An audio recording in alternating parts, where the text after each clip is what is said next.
Okay, so now that we are on the record, it's a pleasure to introduce Professor Cassandras. So I don't think he needs any introduction, and I'm not going to spend time going over his lengthy resume and accomplishments. I'll just say that, beyond the research that he does in a number of different areas, he's, in my opinion, one of the people in the community that has a great taste in how he presents results and sort of great skill in how he presents results.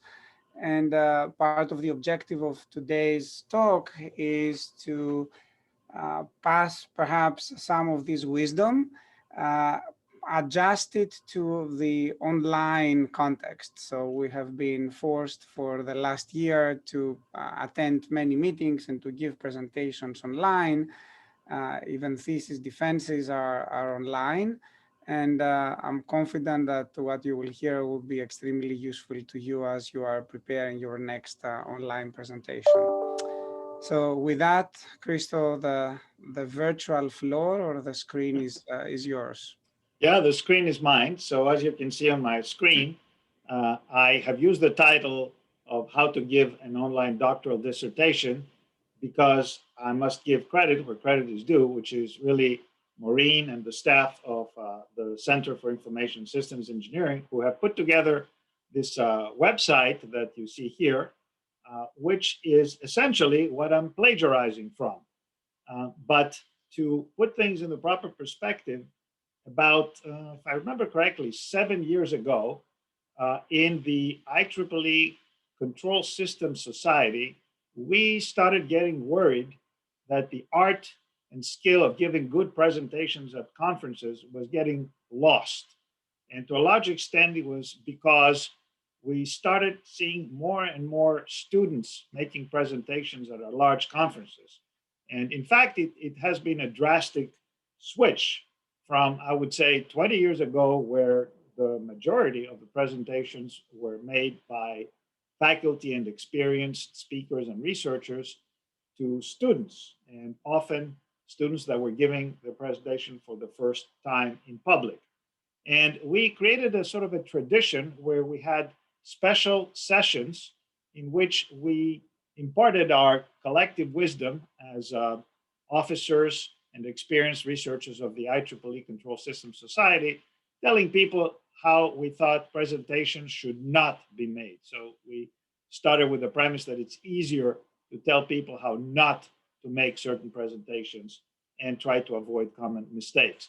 So my contribution to that was a 10-minute piece on basically one rule that I thought if one uses, then you can make better presentations than the ones that you would make without following that rule.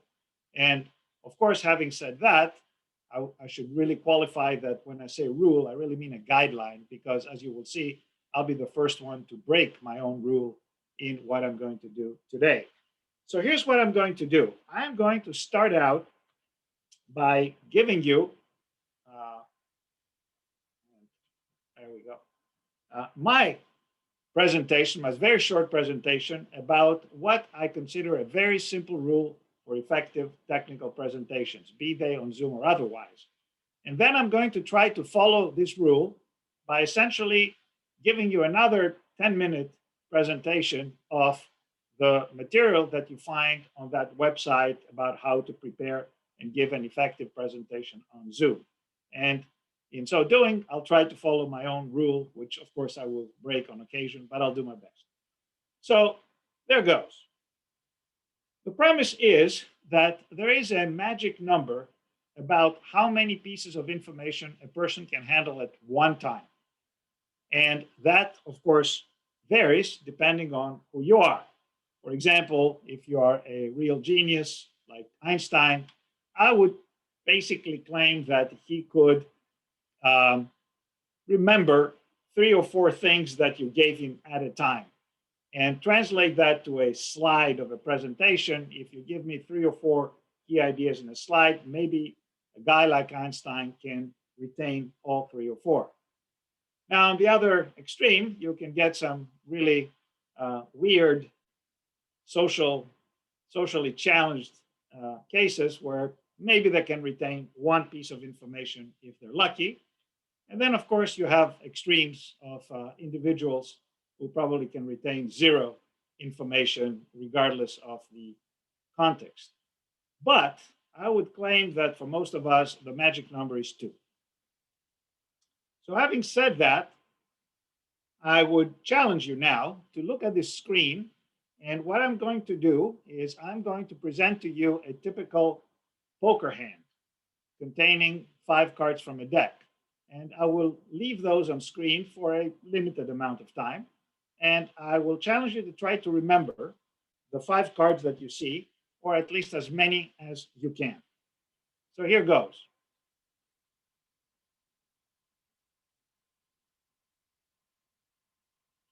Okay, so take a mental picture of that, and let's move on. With that premise in hand, my advice is to always try to prepare a presentation where you have no more than 2 pieces of information in every slide.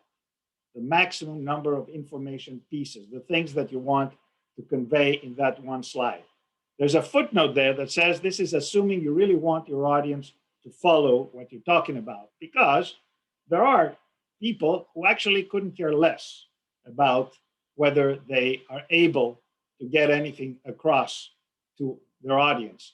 And the reason is that often people just, care about the paper that they got published in the proceedings. They just go in front of an audience for 20 minutes, just spew out whatever they can, and then go home and they don't care.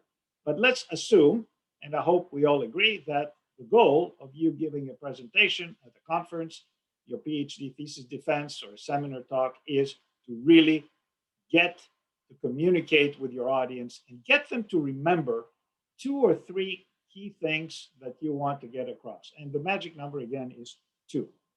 So here's an example from one of my own presentations. I was trying to present a theorem to people, and that theorem relied on 4 assumptions. So I had this slide with all 4 assumptions, and even if you're really good in material having to do with optimization and Lipschitz continuity and so on, I think you will agree with me that that's a lot of information and that you shouldn't do that.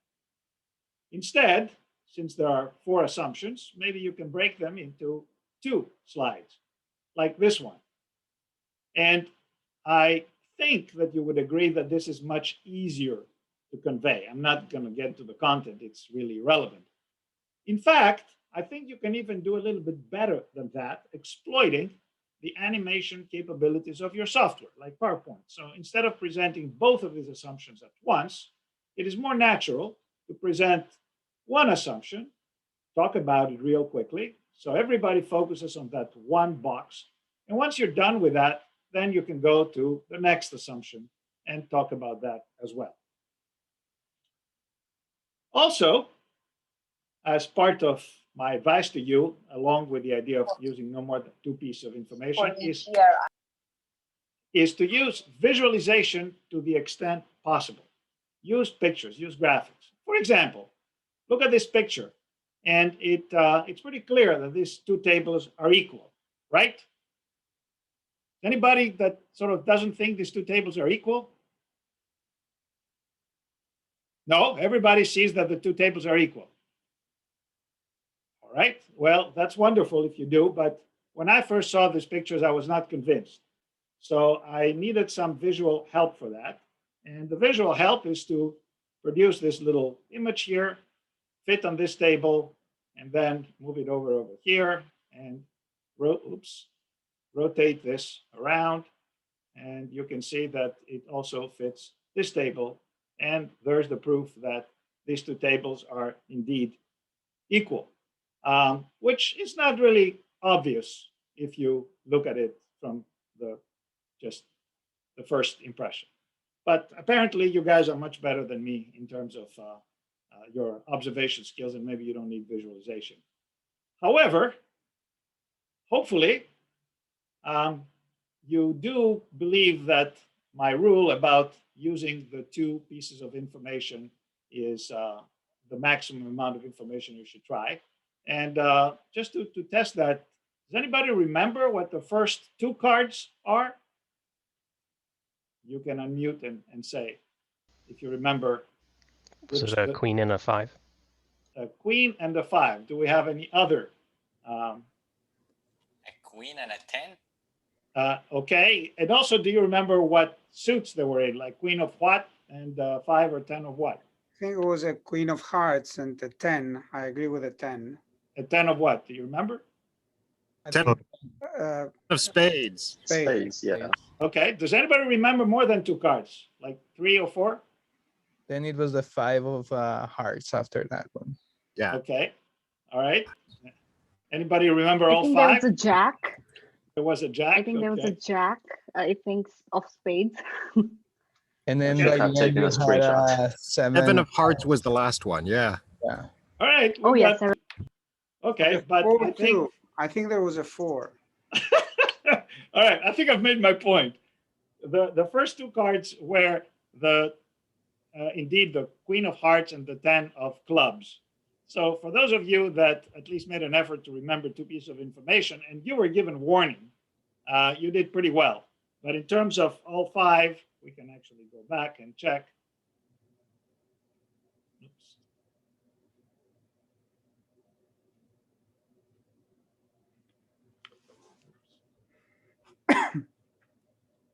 Some of you did okay. But I think you'll agree that it's not too difficult to remember the first 2, but everything else becomes very hard.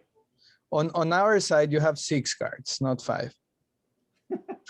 All right, okay, I'll take that back. I tried to make it a little bit more complicated with 6 than 5, but that's also part of the test. Did you notice that there were 6, even though I said 5? Apparently you did. But the point is that really 5 is a lot of pieces of information, but remembering just 2 pieces of information is much easier and in fact not terribly hard. So that's it as far as my rule is concerned. So the rest of what I want to do is actually try to put to good use my advice by trying to go back to this how to give an online doctoral dissertation, which is based on the material that's on their website, and think of it as a paper that's been written, and I'm now giving you the PowerPoint presentation version of that paper. And the challenge to myself is, can I put my own advice to work in getting across to you this material through a set of slides where I try to stick to my advice of don't show more than 2 things at a time in each slide. So there goes. The first part of this particular presentation has to do with how to put together a good format. So the first piece of advice is to use a sans serif fonts, for example, Arial fonts, so no sort of squiggly lines like in the Times font and other very colorful fonts, because they're easier to read. For example, what you see here is an Arial narrow font that I like to use, precisely because it's plain and simple and uncomplicated. Also, the size matters. So the advice that's written in that particular paper is to use 18 font or larger. I personally like 24. I have found that when I sit in the back of a typical conference room or seminar room, 24 is sort of a comfortable size and also not overly large and intrusive. The other piece of advice about how to do a good format for your presentation is to make sure that you use colors which contrast well. For example, in this slide, I have black on very light yellow. So it's not boring white, but it's also not something like, a dark blue, which would not contrast well with black. A good test is invaluable because you might be surprised at how bad a contrast might be between 2 colors that you think fit well with each other. For instance, using red is a very popular way to call attention to something important. But if you use red, even on some light type of backgrounds, the contrast is not that good. And the third piece of advice is to use no more than 3 bullet points for brevity. So this uses 3 as the magic number as opposed to 2. And you can see that in this slide, I already broke my own rule because I have 3 bullet points instead of 2. Well, that's okay. I mean, nobody's perfect. But at this point, if I started giving you more and more bullets on good format, I would rather do it on a different slide. So I could have my next slide say good format continued and have 2 more or 3 more bullets telling you the same thing. But now I bet that at least over the next 3 or 4 minutes, if I asked you what were the key bullet points about a good format, you probably remember that it's not to use fonts with serif, pay attention to the background, and don't crowd your slides. Now, when it comes to organization, there's a very nice paper that I guess Maureen unearthed, which is due to Susan McConnell from Stanford University. And here is the YouTube link that you can find. It's a very interesting video. It's very nicely done, and I recommend it. It makes for some good viewing. And one of the key advices that she gives is to structure your presentation by starting broad, then getting specific, and then ending broad. But I think more importantly, and this is a quote from that YouTube, is taking someone by the hand and walking them through the science. And I think that this piece of advice is good because essentially the way that I view even the most technical of papers is as telling a story. You're trying to tell a story to somebody. Yes, there are a lot of equations that go along with that story, but that's okay because equations can be viewed as visual aids to some extent. And if the more complicated equations are accompanied by some text that explains, gives you an interpretation of what the equation says, or maybe a picture, then you've done your job. So start with a big question to motivate your audience, build the content that supports it, supports the big question, like, why is this a useful big question? Then provide the technical content that presumably tries to answer that question. And that would be the conclusion, answering the previous question. And that makes a story. It's just like in a story, you set up kind of a crisis situation, like in the typical Disney movie. You create your characters, you introduce them, and then you create a build of a crisis. And then you try to make the crisis as critical and dramatic as possible. And then you answer the question by resolving the crisis. It's a story. It's a storytelling method. And notice that, again, this particular slide is not particularly crowded. It's essentially 2 pieces of information.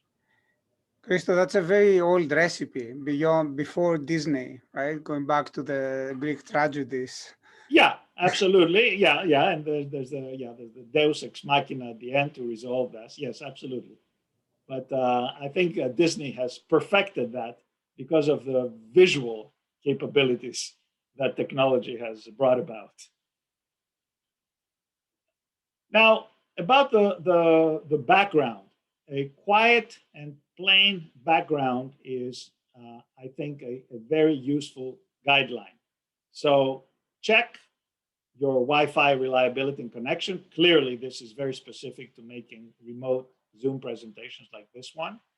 The lighting can be important. For example, before starting my talk here, I have a desk light that shines down on my keyboard, which I turn off when I'm on camera because it makes my face just shine too much. So the proper lighting is very important. Also, when I Zoom with some of you, some of my students or colleagues, I sometimes notice some of you have terrible background in your lighting. It makes you look like Dracula sitting there, and talking to me. And others have a very pleasant, nice background, whether it's a real background in your room or a virtual background. Lighting makes a difference. This is actually a very seemingly trivial point, but it's amazing how many people Zoom with you and the computer camera is just off target. So sometimes you see only their forehead, sometimes you see only their chin. So just simply adjusting your computer camera, whatever camera you have at eye level can be quite important. So find the right eye level and just leave it there. Practice far in advance with your video on. Just gives you a better sense of comfort dealing with your technology around you. And notice that here I have just 2 bullets. Admittedly, I have 3 pieces of information here, but essentially it's check on some parameters having to do with your presentation and then practice. And that brings us to this key word: practice, practice, practice. So with any presentation you give, especially if you're a novice, if you're giving your first public presentation, your first conference presentation, or for that matter, and perhaps most importantly, your first interview seminar, practice, practice, practice. Timing is important. You don't want to be too short, but you don't want to also be too long. And you can't really be sure about the right timing in your presentation if, as in most conferences, they give you a target of 15 or 20 minutes until you try it out yourself. So as part of this practice, practice, practice, I know a lot of people try to take notes for every slide. In fact, PowerPoint and other pieces of software have a capability where you attach notes to every single slide to help you guide you through your slide.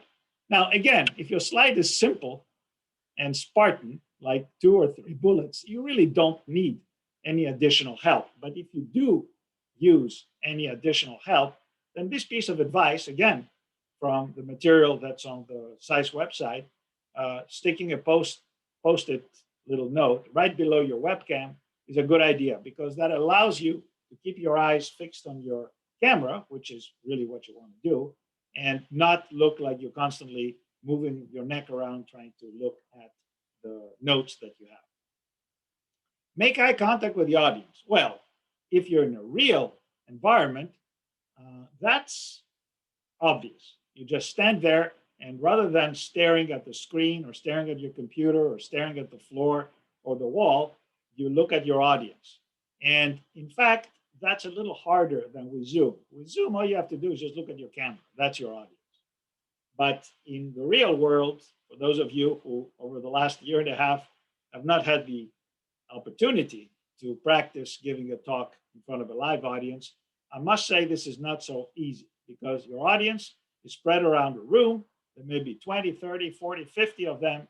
Who do you keep an eye contact with? You certainly don't want to find one person and just maintain eye contact with that one person for the next 20 minutes.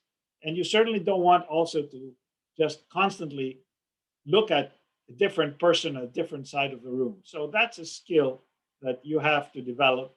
And in better days, before our students go out for their first conference talk, we give practice talks in little conference rooms of our own, and we encourage them to practice making eye contact. Now, again, since we're in the Zoom world, recording your practice presentation is an excellent idea, because you have the Zoom recording tool and you can revisit your own presentation. I remember last year, I was asked to prepare a 2 to 3 minute Zoom presentation instead of the regular commencement. So something congratulating all of our students getting their master's and PhD degrees. A couple of minutes. And the first time that I did it and recorded it, it looked awful. To make a long story short, just to record that 2 minute talk, it took me about 5 or 6 takes, 5 or 6 repetitions before I could get it to a point where I felt comfortable that this is not too bad a greeting to our students. And be mindful of a lot of hand gestures, difficulty making eye contact with the camera, or rushing. These are things that, again, only with practicing do you develop the ability not to do. And you will find out, for all of you, that if you watch your own recording, you will discover that you make simple, standard mistakes or keywords that you keep on repeating. For example, one of our students, who I'm sure is part of the audience, I have noticed, and I haven't told him that yet, but I will, if he's there, he'll hear it from me now. He uses the word actually about 2 to 3 times in every sentence. And while this is a useful word, it becomes tiring to hear it over and over again. Other people use ha, or basically is another popular one. For technical presentations, several of my colleagues I've noticed love the word basically. So basically what I'm telling you this is this. So basically what this theorem says is this. So basically what this method does is this. And I know for myself that I make certain mistakes that I try after I look at my own recordings to correct. And much to my shame, I have not been able to correct them 100%. I keep on working at them. And I won't tell you what these little defects in my presentations are, but I welcome you to tell me offline what you think they are. And finally, this is a good piece of advice. With all this technology that we have, why don't you send your Zoom recording to a friend or a family member, even if they're not as technically skilled as you are, like your parents or a sibling, to just review them for you and just give you a just a general impression. I certainly do that with some of my presentations, and sometimes I prepare what I think is a great presentation. I run it by my wife, and she looks at me, and within 2 seconds, I can tell she hated it. And then I have to find out why she hated it and try to get the feedback that will help me correct it. So I think this is a great idea to use your network of friends and family members to help you with that, especially if you're not a native English speaker, because then you will make a lot of common mistakes. And I try personally, when I interact with my students, to bring to their attention the common mistakes that they make, but after a while it gets tiring. For example, how many people who are not native English speakers that say, this is determined by that, as opposed to determined? Well, everybody understands you, but, it's not correct English. The correct English is determined. Something is determined by something. Or people say consequently, whereas the correct English is consequently. Now, I know it's totally illogical because the word is sequence, and then you expect that there is a consequence or consequence, or consequently would be the adverb, but it's not, it's consequent. So friends and relatives might be able to have the freedom, feel the freedom and the comfort zone to alert you to these little things. On the day of the presentation, well, establish security and privacy. We've found out that you can get Zoom bombed and you can have all sorts of other issues. So make sure that you take care of that. Usually, when you defend your thesis and you go through all the BU resources and so on, that's taken care of, but it doesn't hurt to check on that. So requiring a meeting ID and password is a good idea. Often also generating a random meeting ID using Zoom as opposed to your personal room ID is a good idea if you're giving an important presentation and you don't want to be hacked. And check your equipment. Just, does your mic work? I mean, this is kind of obvious, right? Does your camera work? Just make sure that everything is in place. Close all your tabs and be sure your computer is in do not disturb. That's also obvious, but how many times in my experience, I have had my Microsoft decide to update itself automatically while I give a plenary talk someplace. There's nothing more embarrassing than that. So if you can block that and make sure that in your 20-minute talk or 1-hour seminar talk or something like that, or interview talk, this doesn't happen, that's obviously a good idea. And finally, after the presentation is done, make sure to celebrate. This is definitely true for those of you that are defending their PhD thesis. This is PhD defense thesis time. Shirantha just defended his PhD. Congratulations, Shirantha. We'll take this opportunity to do that. And here's some additional resources for you. You can find those in the CISE website, or I'm sure since this is recorded, you can just go back and look at it. And the second one is a particularly interesting one.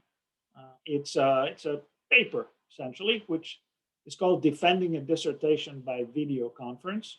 And it must be good because it has been referenced thousands of times by various scholars. So that's good.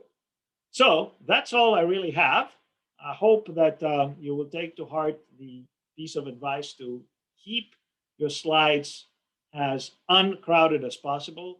Use the principle of there's only a maximum of 2 key ideas that I convey in each slide. And in fact, even for your entire presentation, what I do sometimes is at the end of the presentation is I say in summary, rather than just summarizing everything from scratch, I give 2 bullets. I said, if you just forget everything else you heard about this talk, please remember those 2 things, because these are, in my opinion, as the author of this paper, the 2 most important things that I've contributed in this particular piece of work. And that's what I'd like to convey to you. So again, congratulations to everybody who is graduating or about to graduate. And for those of you who are about to make presentations of this type, maybe as you're preparing for your interviews, for job interviews, please keep those in mind, and good luck to everybody. Thank you, Christo. Excellent. So I think at this time we can open it up to any questions you may have, discussion points.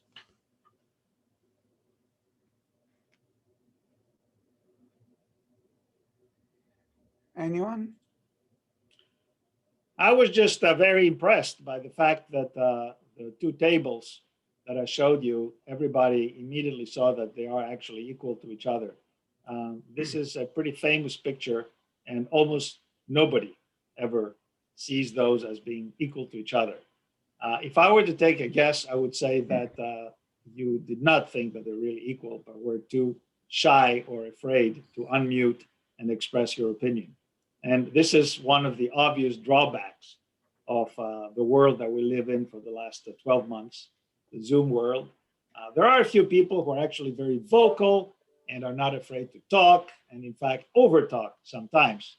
But the vast majority, I think, of all of us, and certainly students in this hybrid teaching model that we've adopted, are generally shy or afraid to make any comment or ask any question. But if indeed you saw that the 2 tables are the same, congratulations. You have better eyes than me. Dr. Cassandras. Yes. I actually had a question, and also I did not see that the tables were equal, but I didn't say anything. So you confess. All right, that's good. I confess. Congratulations. One thing I always struggle with is answering questions. Sometimes it's hard to figure out what the question is, or it's a long question, or I have to take a moment to think about it. So I'm always on the spot. Do you have any advice on how to answer questions? Yeah, well, certainly in a live situation, in a conference, for example, or in a seminar room, you have the benefit of the facial expression of the person. Whereas in Zoom, you have to actually see this person on camera. Sometimes people ask questions without being on camera, so you don't have the benefit of that facial expression. So I think there's a big difference between the 2. But I think the most obvious way out of a tough question that you don't quite understand is honesty. Say, I'm sorry, I don't understand the question.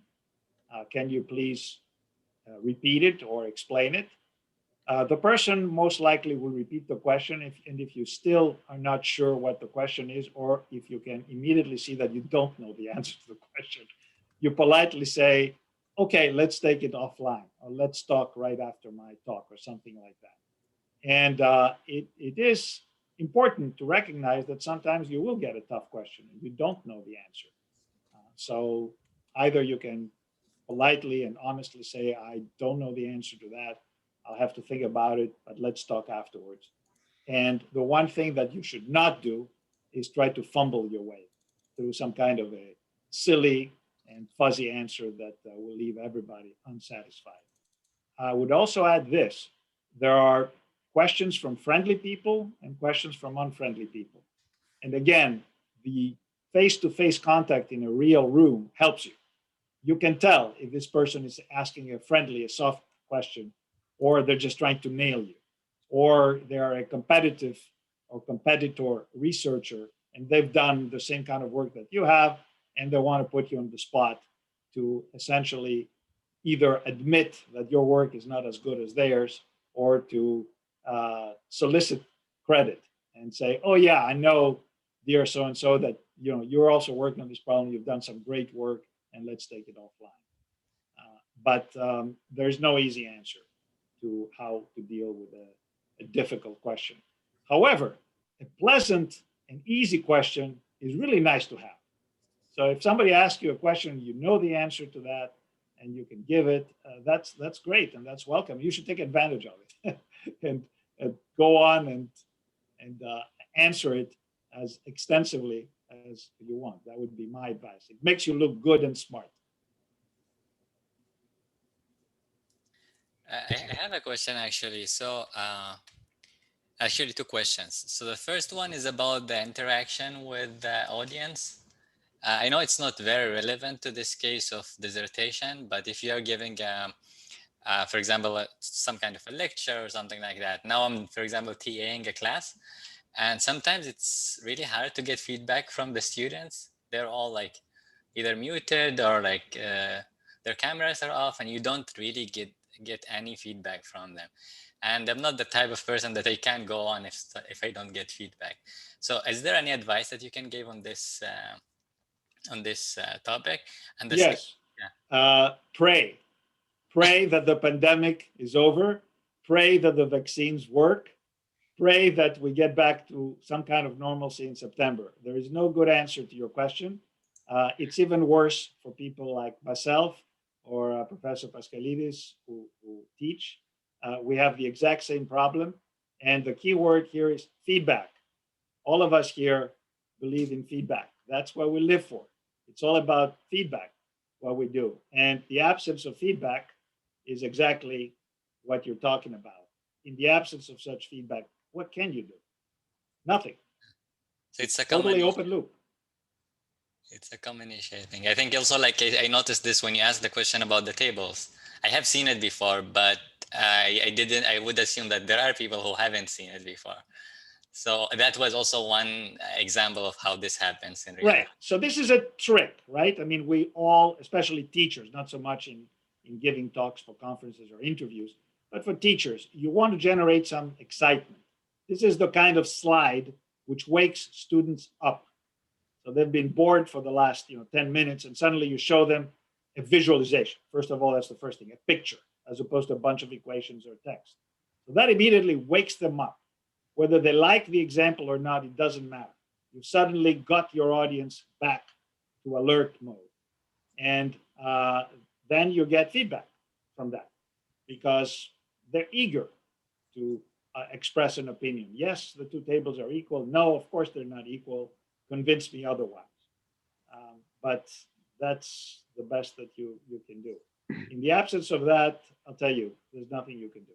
We're all pretty much screwed. And I would add to that it's even worse in this hybrid mode. As you know, I'm a hybrid systems kind of guy. I love hybrid systems. But I'll tell you, when it comes to teaching, it is about the worst that you can do, because it's a combination of the worst of what can happen in class, the worst of what can happen over Zoom.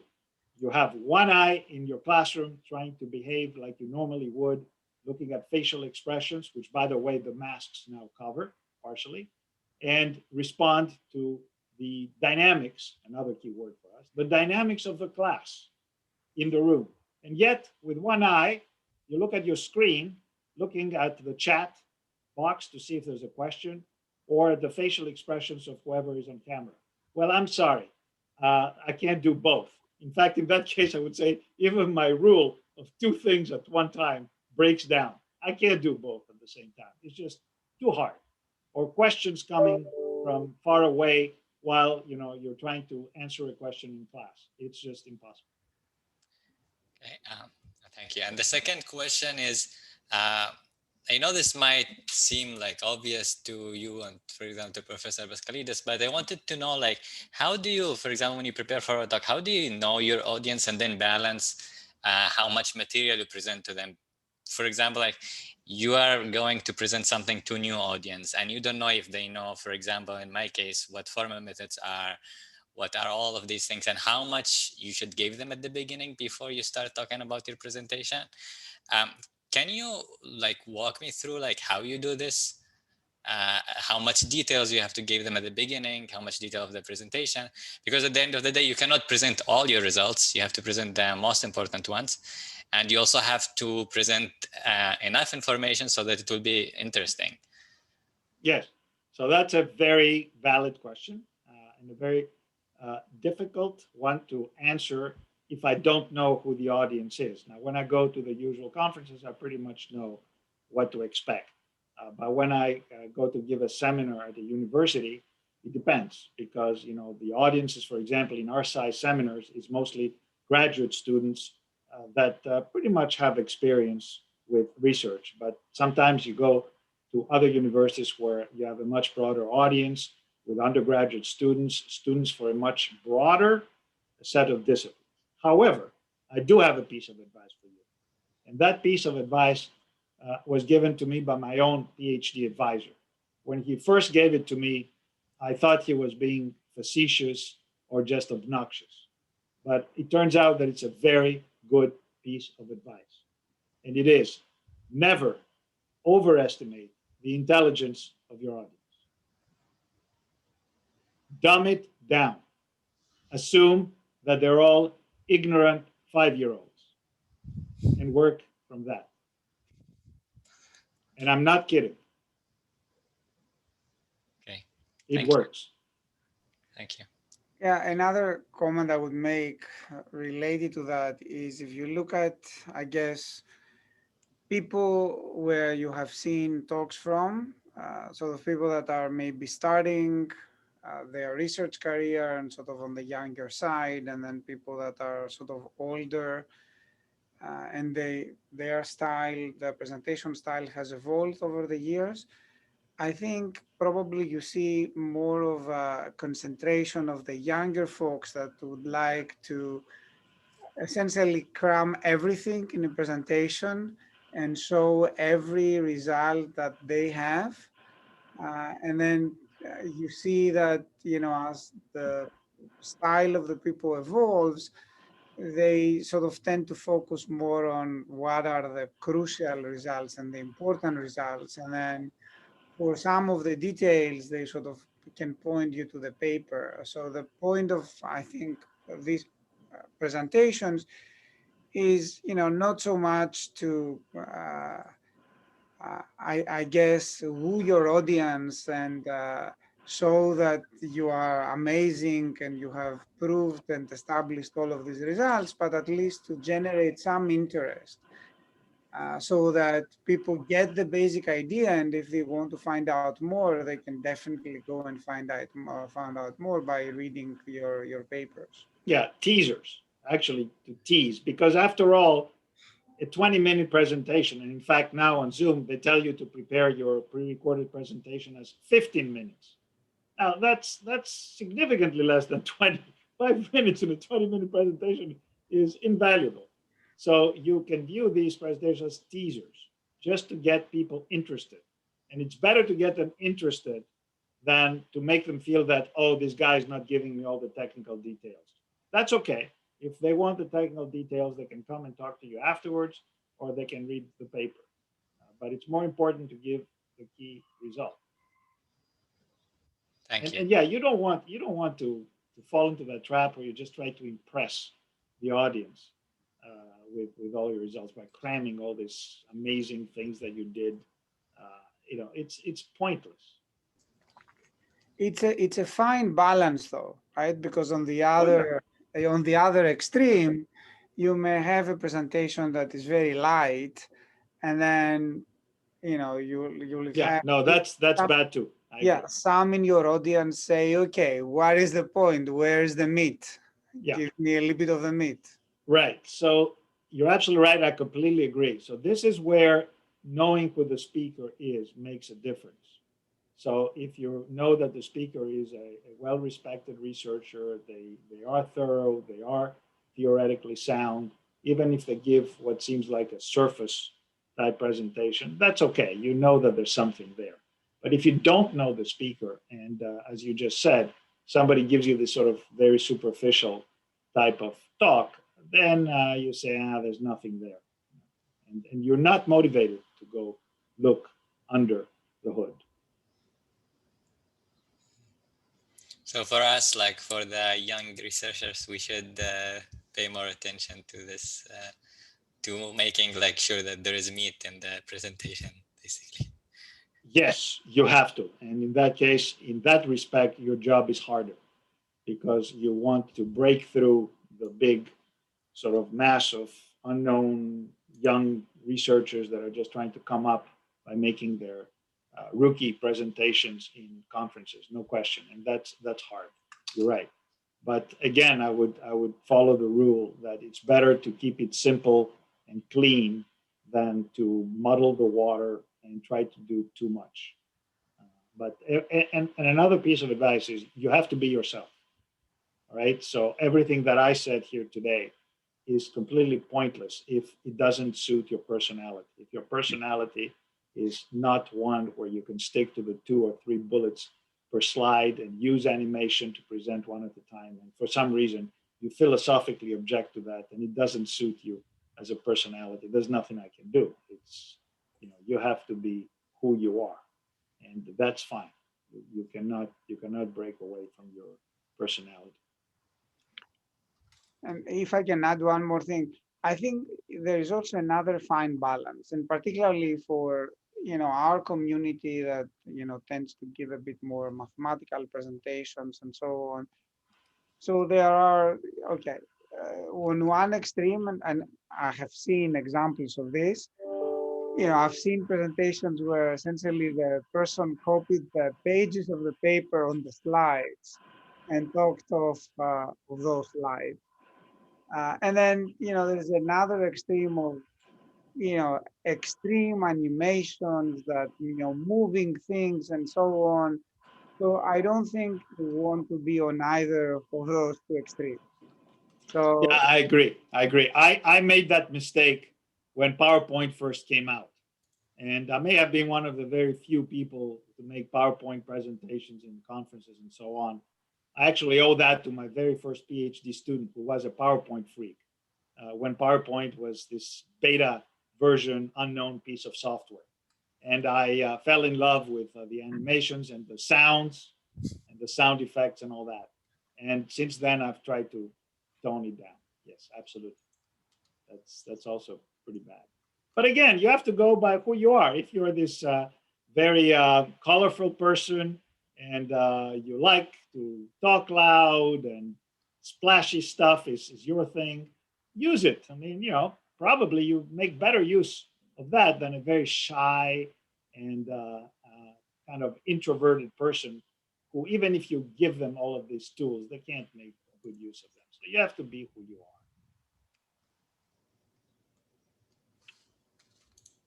But I want to say that something that everybody here, certainly those of you who have worked with me for a few years know, communicating your ideas and your papers is very important. People will not just read your papers just because you've got them published. You have to make them read them. And making a nice presentation in a conference and tease them is extremely important. Well, same thing if you're a student and you want to impress a professor to work with them. You need to make a good presentation, let's say in a class project, or when you just visit them in their office, when we used to do that, to tell them that you want to work with them. And here you presented, 10 slides to provide an outline of the kind of research that you want to do. This is the best way to really make an impression on somebody. And the same thing applies for us when we go to agencies and we want to write proposals to get funding. If we get an opportunity to make a presentation at some conference, on some agency event, various workshops that take place and are organized by federal agencies, this is our chance. This is where you make an impression on somebody who might see your proposal a few weeks later, and we'll remember you. Oh yeah, this is the guy that talked about X or Y and made a good presentation. And that is much more important than the 10 papers that you've published, because chances are that a person like that has never really read those papers. Thank you. That's very useful. Thank you.